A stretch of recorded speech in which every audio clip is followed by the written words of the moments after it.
Esse deserto não é para desanimar ninguém, esse deserto não é para deixar ninguém preocupado, esse deserto é para não deixar ninguém, não é, desanimado.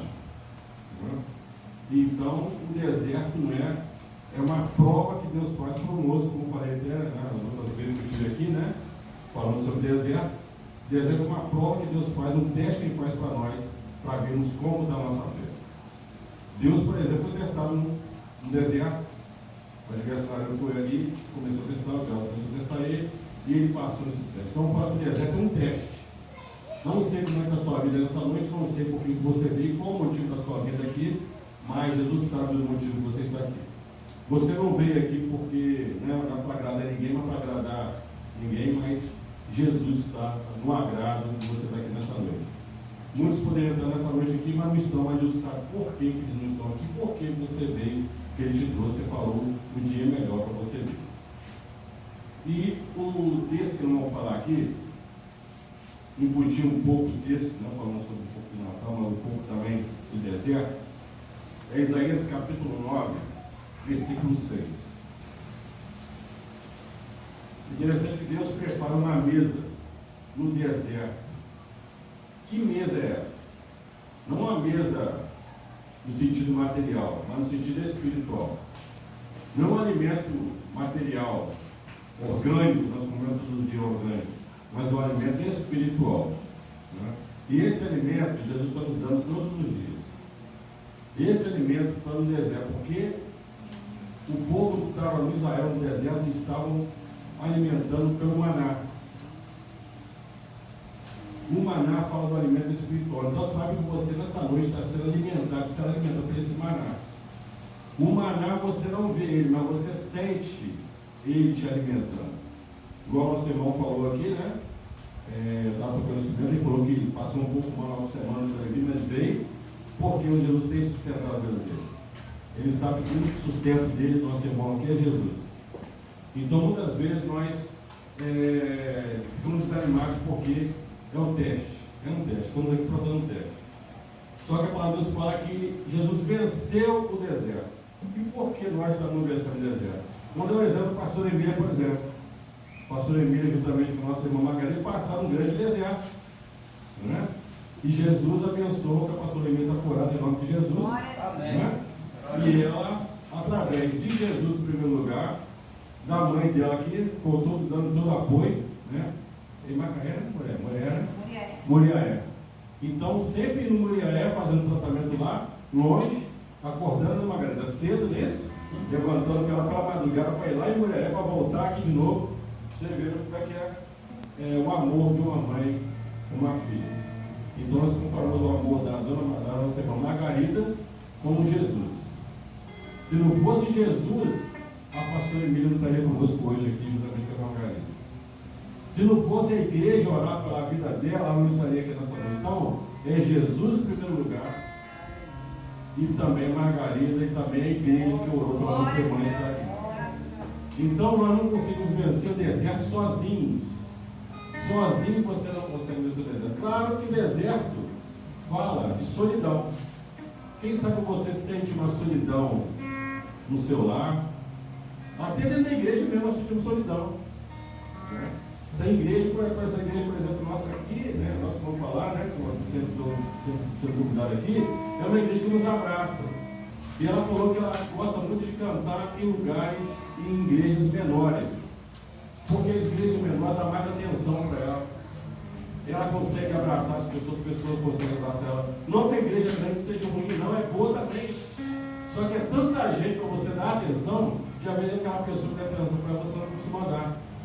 Então essa cantora falou que gosta muito de igrejas menores, porque ela abraça, as pessoas abraçam ela, gosta dos louvores dela, compra os CDs que ela vende, que ela não ganha, que ela ganha por oferta de CDs que ela vende. Então, estou falando aqui mais uma vez pelo deserto, que Deus prepara uma mesa, Deus prepara uma mesa para você se alimentar, para você se fortalecer e você continuar caminhando na presença de Jesus. A palavra de Deus fala que ele venceu o deserto, nós vencemos também. E hoje é a sua vez de estar vencendo esse deserto. O primeiro passo você já deu. Você vir da sua casa, vir até aqui, igreja. Primeiro passo você já deu. O segundo passo, agora você está recebendo esse alimento. E esse alimento você está levando para a sua casa. A mesa significa provisão, honra, vitória, favor. Interessante que representa um momento de escassez. O que é? Falta de alimento. Porque muitas vezes você pensa que está sozinho, Jesus não está ouvindo a sua oração, mas ele ouve a sua oração sempre.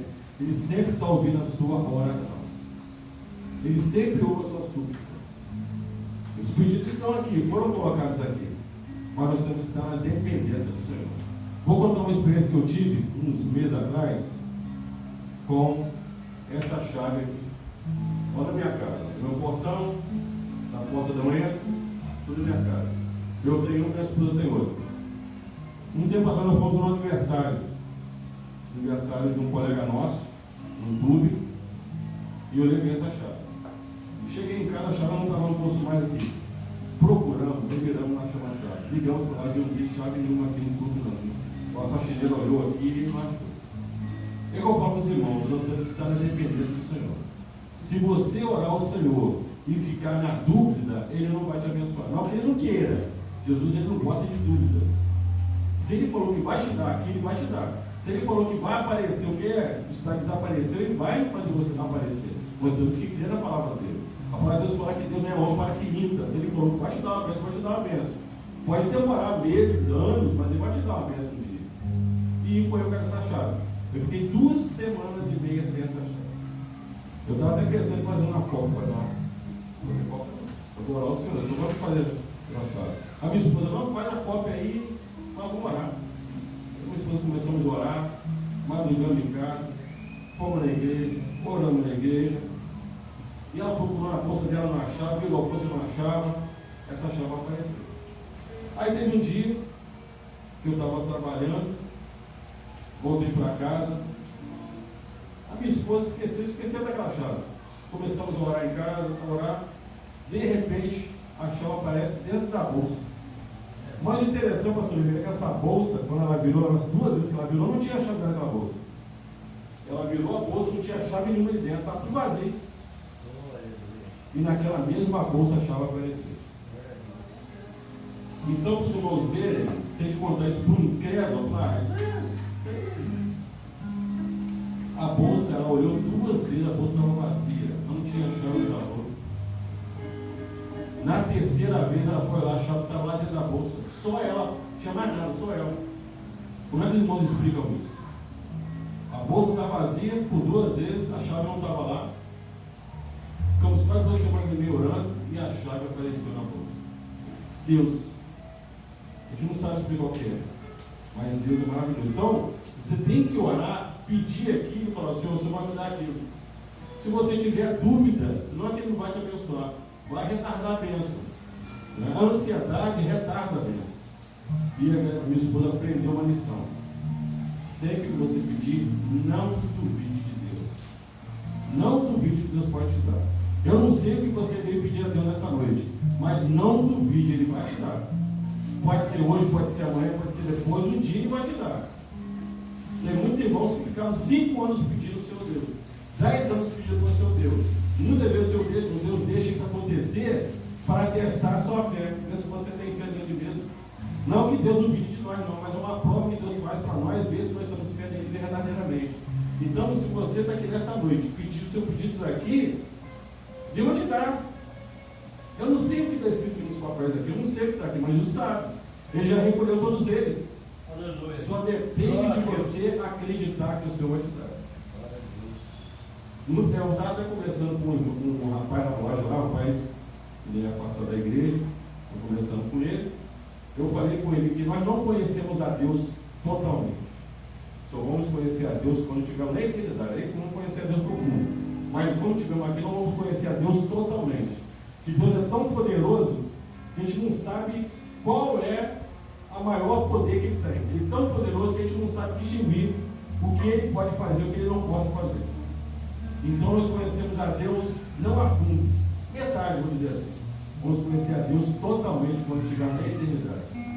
O interessante aqui, que fala também, por exemplo, fala das provações, fala das lutas internas e externas.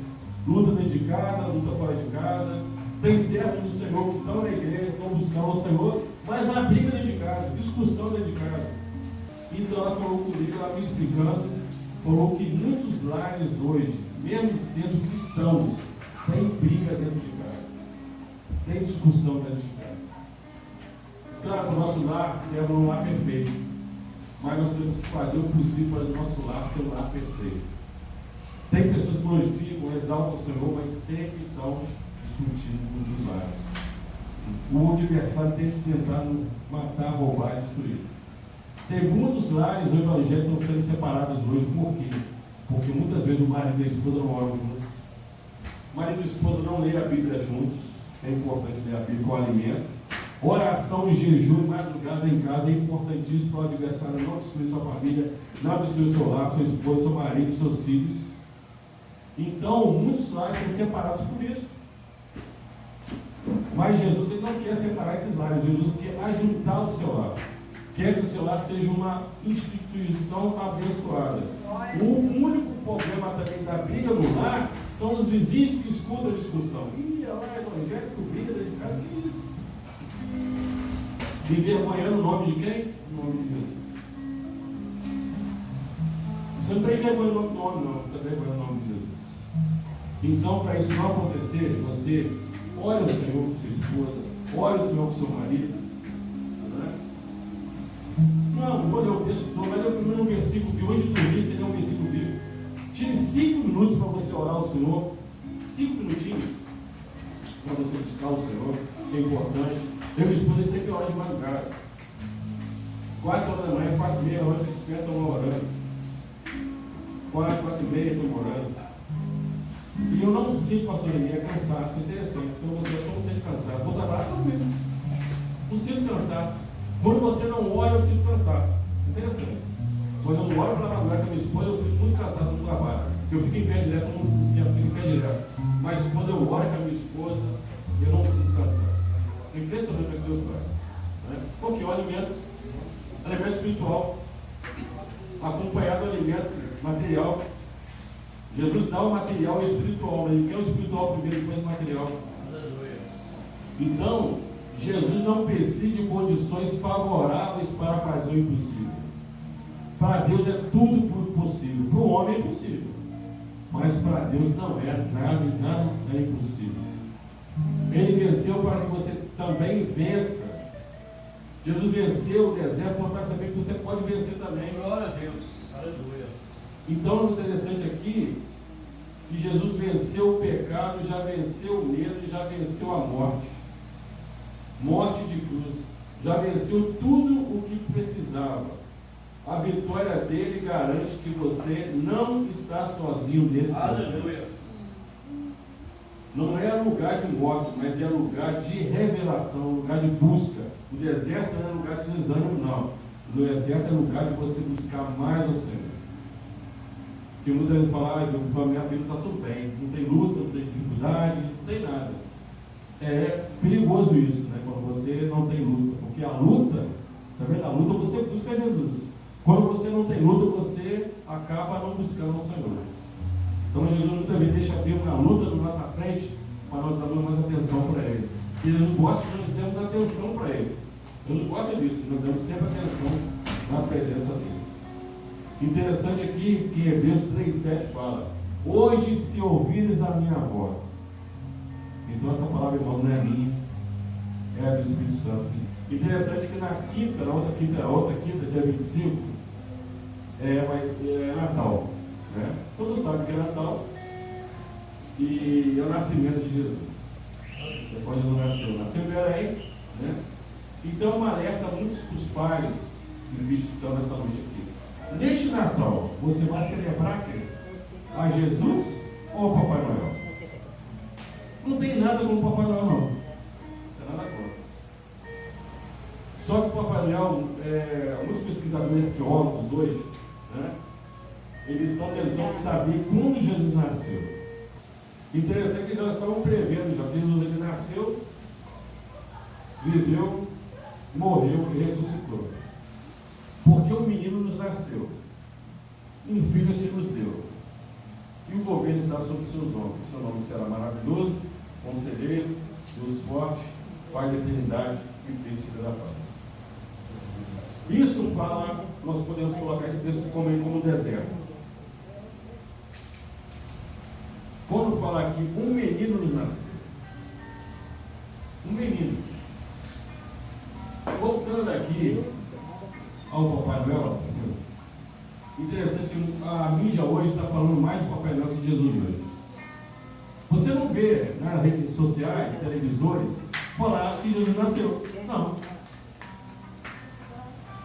Interessante, pastor, que eu tive uma experiência um tempo atrás, quando eu era criança, eu morava no Rio de Janeiro, no Picatinho.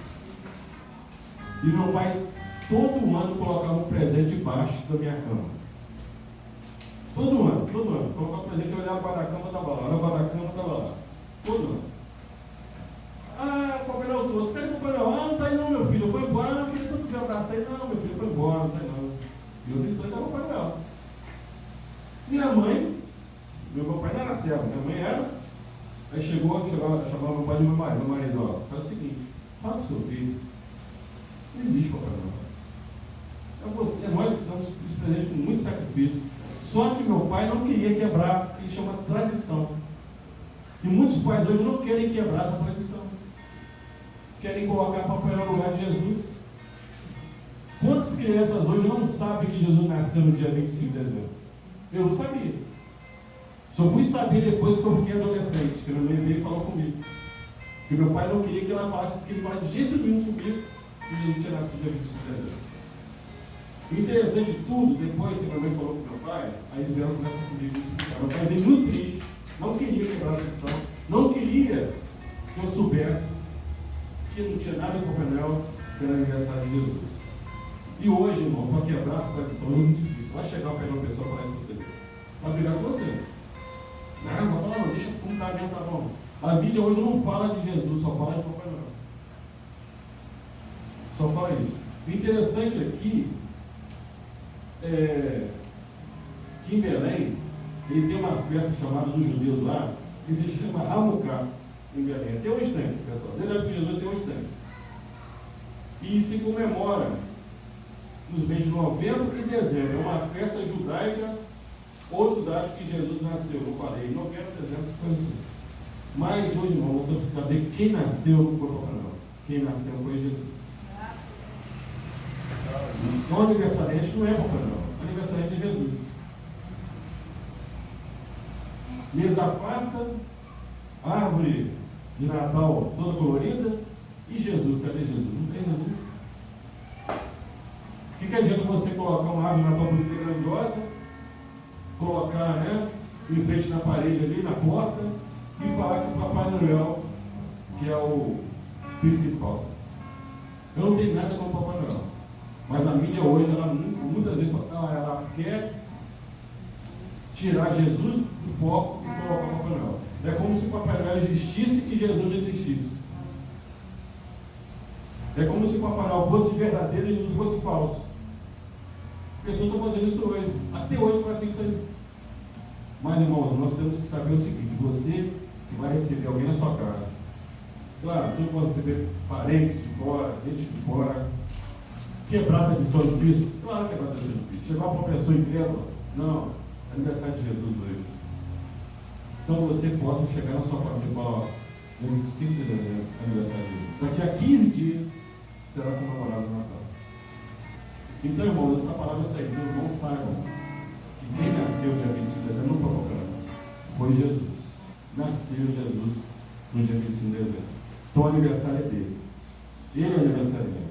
Que você possa contar para o seu parente, falar com o seu familiar, olha, hoje é o aniversário de Jesus. E que você venha mostrar para o seu filho, para a sua filha, né, para a sua família, que o aniversariante é Jesus, que o homenageado é Jesus.